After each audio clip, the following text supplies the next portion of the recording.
দর্শক, চাকরির বাজারের প্রতি পর্বে আমাদের সাথে একজন নিয়মিত অতিথি উপস্থিত থাকেন, যার মাধ্যমে চাকরি প্রার্থীরা বিভিন্ন ধরনের পরামর্শ পেয়ে থাকেন। আজ আমাদের সাথে আছেন Aklima Yasmin, HR and admin manager, LCYKK। কথা বলবো তার সাথে। ইয়াসমিন আপা, আপনাকে স্বাগত আমাদের চাকরির বাজারে। আপনি সময় দিয়েছেন অনেক ব্যস্ততার মধ্যেও। আপনি কেমন আছেন? এবং শুরুটা করতে চাই, আপনি যেই সেক্টরে আছেন দীর্ঘদিন ধরে, সেখানে LCYKK যেটি বলছিলাম, এটি তুরস্কের একটি ফ্যাশন ইন্ডাস্ট্রি বা ফ্যাশন কোম্পানির বিষয়ে এখানে জড়িত আছে, লাইফস্টাইলের বিষয় আছে। পোশাক বা লাইফস্টাইল নিয়ে যারা কাজ করতে চায়, কেরিয়ার করতে চায়, তাদেরকে কি পরামর্শ দেবেন? শুরুটা করতে চাই এটি দিয়ে। Thank you Arafat, thank you for having me here. আমি আকলিমা ইয়াসমিন, আমি কাজ করছি LCYK বা for Bangladesh India Pakistan as HR and admin manager হিসেবে। একটু জানতে চাই যে এই আপনি যে কেরিয়ারে আছেন, সেটিতে যদি নতুনরা আসতে চায় বা যারা কেরিয়ার গড়তে চায়, তাদেরকে আসলে কি করতে হবে, কি পরামর্শ দেবেন তাদেরকে? আমি যে সেক্টরটা আছি HR অ্যান্ড অ্যাডমিন হিসেবে। তো এখন যেটা হচ্ছে যে তার প্যাশনটা কি, লাইক অ্যাজ এ মি, আমি কিন্তু পিপলের সাথে কানেক্ট করতে অনেক পছন্দ করি। So I also would love to learn new things. তো যেটা আমাকে আসলে অনেক এমফিসিস করে এভরি টাইম যে আসলে নতুন কি আছে। আর কেউ যদি HR-এ কেরিয়ার করতে চায়, তাহলে HR বিষয়ে তার BBA আর MBA-তে সে জয়েন করতে পারে। আর যদি কারো HR রিলেভেন্ট ডিগ্রি কোনো না থাকে, তাহলে সে PGD HRM করেও HR প্রফেশনে আসতে পারে। এই কেরিয়ারে সফল হতে হলে কি করতে হবে? আপনার দীর্ঘদিনের কেরিয়ারে আপনি ব্যক্তিগতভাবে কি পরামর্শ দেবেন, বা সফল হওয়ার ধাপগুলো কি কি? আচ্ছা, আমি একটু মজার ঘটনা বলি। আমার যেটা ছিল, ছোটবেলা থেকে আমি কিন্তু বিভিন্ন চাকরির বাজারের বিজ্ঞাপনগুলো পড়তে পছন্দ করতাম। আর এখন যেটা হয়েছে, আপনার একটা চাকরির বাজার নামে একটা নতুন প্ল্যাটফর্ম তৈরি করেছেন সবার জন্য। আমি বলবো যে এই প্রজন্মটা আসলে অনেক লাকি, কারণ ওরা এই চাকরি বাজার দেখে, আপনাদের কাছ থেকে শোনে। আর আমাদের ক্ষেত্রে কিন্তু আমরা পেপারে অ্যাডগুলো পড়েই কিন্তু এটুকু এসেছি।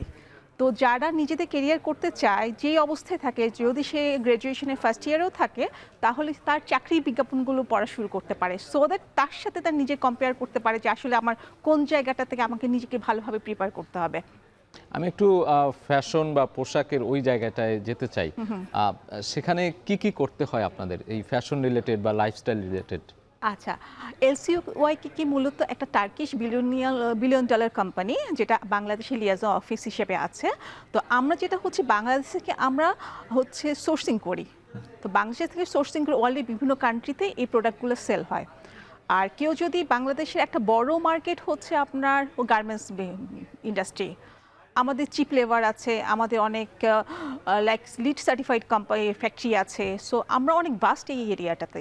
তো যদি কেউ ক্যারিয়ার শুরু করতে চায়, তাহলে তারা বিভিন্ন টেক্সটাইল ইউনিভার্সিটি আছে, আপনার বুটেক্স আছে, তারপর BGME আছে, সাউথ ইস্ট ইউনিভার্সিটি আছে, আপনার আর্সেনাল ইউনিভার্সিটি আছে। So they can get into those kind of like textile university. Also they can prepare their self if they want to be a merchandiser. তো একটা ছেলেকে যদি আমি মার্চেন্ডাইজার হিসেবে আমার কোম্পানিতে নিই, আমি ডেফিনেটলি তার টেক্সটাইল ব্যাকগ্রাউন্ড দেখবো। তারপর যে ছেলেটা হয়তো ডেনিমের ওয়াশ নিয়ে কাজ করবে, তার কিন্তু ওয়াশ রিলেভেন্ট এক্সপিরিয়েন্স দেখবো। তখন তার কেমিক্যাল ডাইং রিলেভেন্ট এডুকেশন আছে কিনা, আমরা ওগুলো প্রেফার করব। আর মাল্টিনেশনাল ইন্ডাস্ট্রিতে যেটা হয়, যেহেতু আমরা গ্লোবালি বিভিন্ন জায়গাগুলোতে আমরা সেগ্রিগেট করি, তো আমরা কিন্তু একটা স্ট্যান্ডার্ড সেট করি যে আসলে ঠিক আছে, এই ছেলেটাকে বানিয়ে এটাকে আমি নিব, ও কি গ্লোবালি অন্য কাউন্টার পার্টের সাথে খুব কনফিডেন্টলি ডিল করতে পারবে কিনা। তো ওই জায়গাগুলোতে কিন্তু আমরা ফোকাস করে থাকি, তার জায়গাগুলোতে আসলে তারা কতটা স্ট্রং। রাইট। আপনি তো বাংলাদেশ, ভারত বা এই উপমহাদেশের 3টা দেশের হয়ে কাজ করছেন।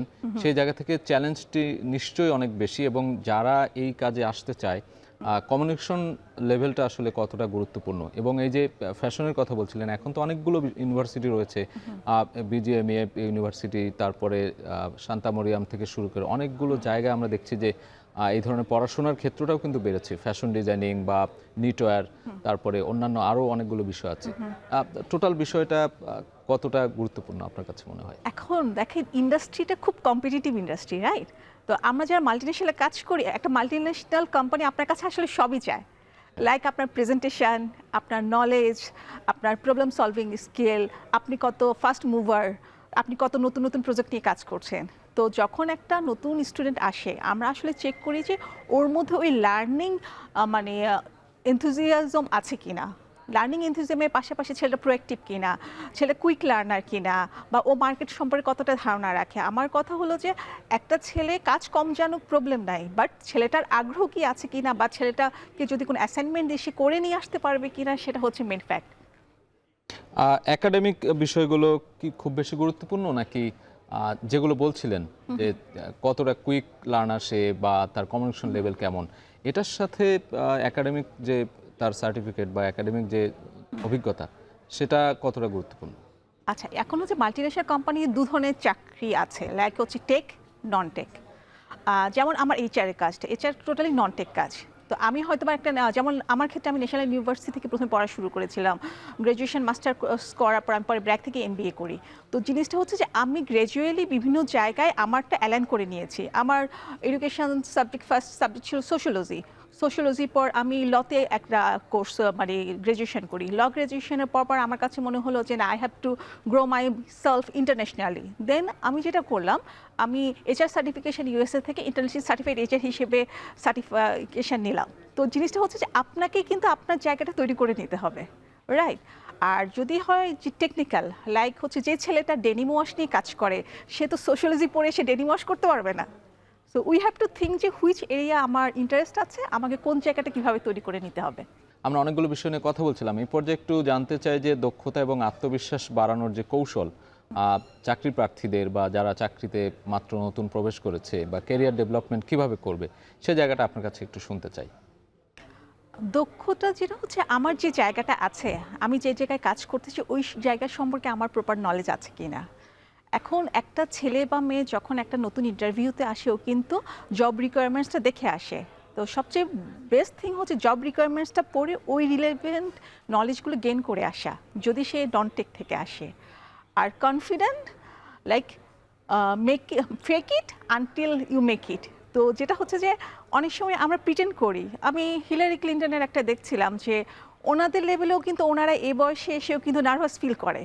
বাট আপনি আসলে কতটা আপনার নার্ভাসনেস ক্যামেরার সামনে বা ইন্টারভিউয়ারের সামনে মানে করতে পারছেন, হাইড করতে পারছেন, সেটা আপনার ক্রেডিবিলিটি। সাফল্য একটা বিষয় ক্যারিয়ারে, সাফল্যকে কি অর্জন মনে করেন নাকি সম্পদ মনে করেন, কোনটা? কাম এগেন, আবার বলেন। সাফল্য, যদি আমি ক্যারিয়ারের সাফল্যের কথা বলি, হ্যাঁ। কেউ একজন সফল হলেন বা সফলতা অর্জন করলেন, সেটাকে কি আমরা তার ব্যক্তিগত অর্জন হিসেবে দেখব নাকি সম্পদ? সাফল্যটা, ক্যারিয়ার সাফল্যটা কি সম্পদ হিসেবেও গণ্য করা যায় কিনা, আপনার কাছে কি মনে হয়? এটা হচ্ছে অর্জন করতে হয়, আপনাকে আপনার জায়গাটা তৈরি করে নিতে হবে। কেউ আপনার জায়গাটা হেঁটে হেঁটে করে দিবে না। এখন বাংলাদেশে এমন কোনো চাকরি নেই যে আপনাকে চেহারা দেখে রাখবে, বা আপনার কোনো কম্পিটিটিভ বছরের পর বছর আপনাকে বসে রাখবে। আপনাকে কিন্তু এভরিডে নতুন করে প্রুফ করতে হবে, নতুন প্রজেক্ট দিয়ে প্রুফ করতে হবে, নিজের জায়গাটা তৈরি করতে হবে। এখন যেটা হচ্ছে কনসিস্টেন্সি। বাংলাদেশি বাজারে একটা জিনিস দেখা যায় যে মিড ম্যানেজার লেভেলের পর বা সিনিয়র এক্সিকিউটিভ পর নেক্সট লেভেলের প্রমোশন হয় না, এবং ওই জায়গাতে সে বসে থাকে। কারণ এটা জিনিসটা হচ্ছে যে আমরা যখন একটা পার্টিকুলার পজিশনে যাই, আমরা আসলে নিজেকে ডেভেলপের ওই জায়গাটা থেকে ইচ্ছাটা হারিয়ে ফেলি। হয়তো বা আমরা অনেক বিজি হয়ে যাই, ফ্যামিলি বা নিজেদের অন্য অনেকগুলো কাজে, তখন আমরা নিজেদের জন্য সময় নাই করতে পারি না। যেটা হচ্ছে নিজের জন্য সময় করতে হবে, লার্নিংয়ের ব্যাপারগুলো নিজেকে নিয়ে ভাবতে হবে, এবং নিজেকে নিয়ে সবসময় নিজের অ্যানালাইসিস করতে হবে যে ঠিক আছে, আমি আজকে জবটা 5 বছর পর আমি কোন জায়গায় যাব, ওটার জন্য আমার কোয়ালিটি আছে মানে কিনা। নিজের একটা লক্ষ্য ঠিক করা বা উদ্দেশ্য এক্স্যাক্টলি। ঠিক করা। এবং আমি 5 বছর বা 10 বছর পর যে পজিশনে যাব, ওটার জন্য কি আমি আজকে প্রিপেয়ার কিনা, এবং সেটার জন্য কাজ করা উচিত। এবং ওই টেকনোলজির জায়গাটা একটু কথা বলতে চাই। হ্যাঁ। এখন তো এআই বা টেকনোলজি অনেক উন্নত, সেই জায়গাগুলো কিন্তু চাকরির ক্ষেত্রে বড় একটা ভূমিকা রাখছে। আপনার কাছে কি মনে হয় যে টেকনোলজিক্যালি যে ডেভেলপমেন্ট, সেটাও কি ধারণ করা উচিত কিনা যারা? ডেফিনেটলি নো ওয়ে, বিকজ আপনি একটা কাজ দেখেন, ধরেন আপনি এআই জানেন না। কিছুদিন আগে দেখলাম একটা গ্লোবাল কোম্পানি সাডেন দেখলো যে মেটার অনেকগুলো কোম্পানি দেখলো, এমপ্লয়ি দেখলো যে ওরা নাই কোম্পানি থেকে। তো এখন আপনাকে তো আসলে মানে টেকনোলজি অ্যাডাপ্ট করতে হবে, কারণ দেখা যাচ্ছে যে আপনি জানেন না যে আপনি যদি ঠিক মতো করে টেকনোলজি অ্যাডাপ্ট না করেন, আপনি কোন সময় অবসোলেট হয়ে যেতে পারেন। তো আপনাকে কিন্তু আমার 3 ইয়ার্স বা 4 ইয়ার্স টেকনিক্যাল পার্টটা কীভাবে হবে, আমার জবটা আদৌ আছে কিনা, ইভেন আপনি এখানে আছেন, হয়তো দেখা যাচ্ছে আরও 2-3 বছর পর একটা রোবট এসে কথা বলছে, তখন কিন্তু আপনারও দরকার নাই কিন্তু। তো জিনিসটা আসলে থিঙ্ক করা হচ্ছে, অ্যাডভান্স থিঙ্কিংটা হচ্ছে ইম্পর্টেন্ট অনেক। ওকে, আমরা শেষ দিকে আছি, শেষ দিকে একটু জানতে চাই যে আপনি তো আপনার যে চাকরি আছে তার বাইরেও বিভিন্ন ধরনের পরামর্শ দিয়ে থাকেন বিভিন্ন প্রতিষ্ঠানে, সেই পরামর্শগুলো কি দিয়ে থাকেন? চাকরির ক্ষেত্রে সেটি কতটা গুরুত্ব বহন করে এবং কি কি পরামর্শ দেন আপনি? যদি নতুন প্রার্থী যারা আছে, চাকরি যারা ওই আয়োজন দেখছে বা দেখবে, তাদের জন্য কি বলার আছে? যেটা হচ্ছে আপনি যে পজিশনে যেতে চান, আপনাকে এটা গ্র্যাজুয়েশনের ফার্স্ট ইয়ার থেকে আপনার প্রিপারেশন নেন এবং সেই হিসেবে নিজেকে প্রিপেয়ার করেন। আর যেটা হচ্ছে ইংলিশ কমিউনিকেশন, তারপর হচ্ছে এক্সেল, পাওয়ার পয়েন্ট প্রেজেন্টেশন, এই জায়গাগুলোতে নিজেকে প্রিপেয়ার করেন এবং কনফিডেন্সলি নিজেকে ডিল করেন এবং আয়নার সামনেও দরকার হলে প্র্যাকটিস করেন। সো আমি বলবো, যাই কিছু আপনি করতে চান, সেটা চাকরি বলেন বা ব্যবসা বলেন, আপনার কিন্তু আপনার কমিউনিকেশন, তারপর কনভিন্সিং পাওয়ার এবং জায়গাটা তৈরি করে নেয়ার একটা মানসিকতা থাকতে হবে। So you have to ready from the very beginning. Okay, thank you. অনেক ভালো পরামর্শ দিয়েছেন, যেগুলো নিশ্চয়ই আমাদের চাকরি প্রার্থীদের কাজে লাগবে। আমরা এটি আশা করি। আপনাকে অসংখ্য ধন্যবাদ, অনেক ব্যস্ততার মাঝেও আমাদের সময় দিয়েছেন। থ্যাংক ইউ আরাফাত, আপনাকে অনেক ধন্যবাদ।